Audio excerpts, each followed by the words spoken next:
Alright, so I'm fitting an IPS screen to a AGB GBA.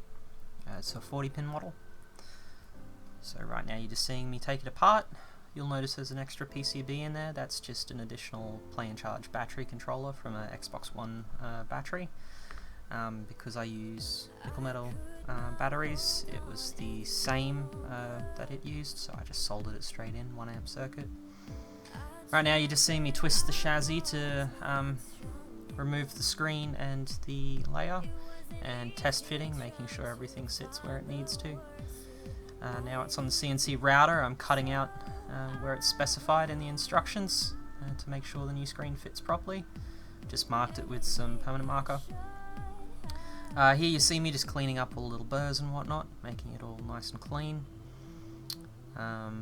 Now I'm just removing the leftover permanent marker from the points where I oversprayed and removing the leftover adhesive. Now I'll start applying the new adhesive for the new screen. Just pop that one through. I'll use that bit of foam later on the back of the screen. Just making sure everything's still fitting, going piece by piece, nice and slowly. This actually took me over an hour. The kit came with some standoff pieces that are just there to help align the screen in the chassis. The thicker one goes in the bottom, the thinner one on the left hand side. Just allows me to slip the screen in exactly where it needs to go to center it up in the unit. Now I'm just cleaning up the new glass protector there. I realised there's some crap underneath it at this point, so I just pull the screen back off and clean up the back of the glass. It had some adhesive left on it that I just had to remove. Microfiber and methylated spirits did the job.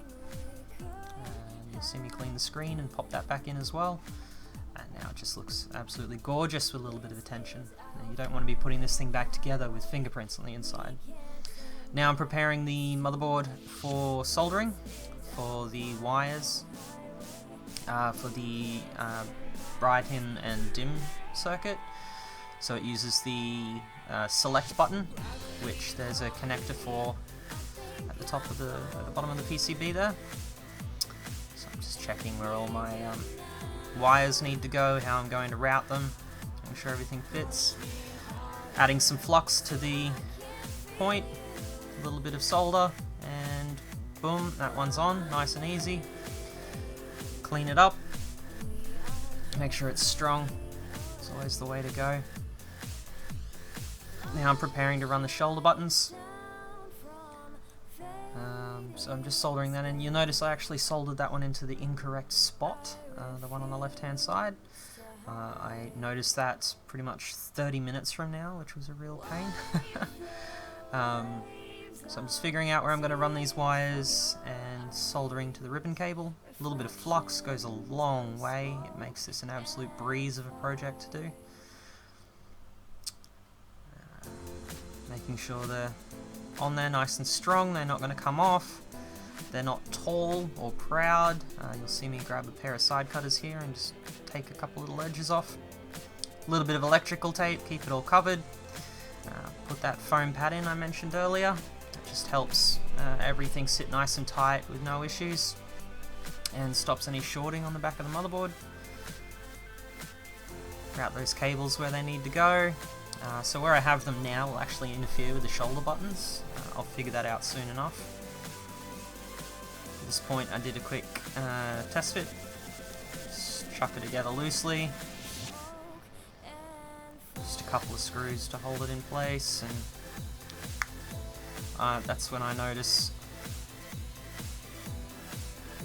I'm having issues with the shoulder buttons. So you see me rerun those wires just a little tighter. Pop a screw into the motherboard, see what it's doing, put it in the right spot because I stuffed that up. And at this point I flip it over, check the shoulder buttons, put a couple of screws into it, and give it a try.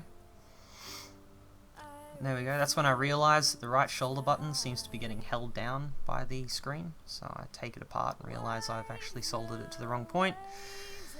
Nothing a nice pair of tweezers and the soldering iron can't sort out. Just shift it around a little bit and sticker on, make sure the shoulder button's still working again, reassemble. This should be final assembly now. Shouldn't have any more problems with this. Battery cover game. Look at that, beautiful. Brightness and dimming working, game's running. Thanks for watching.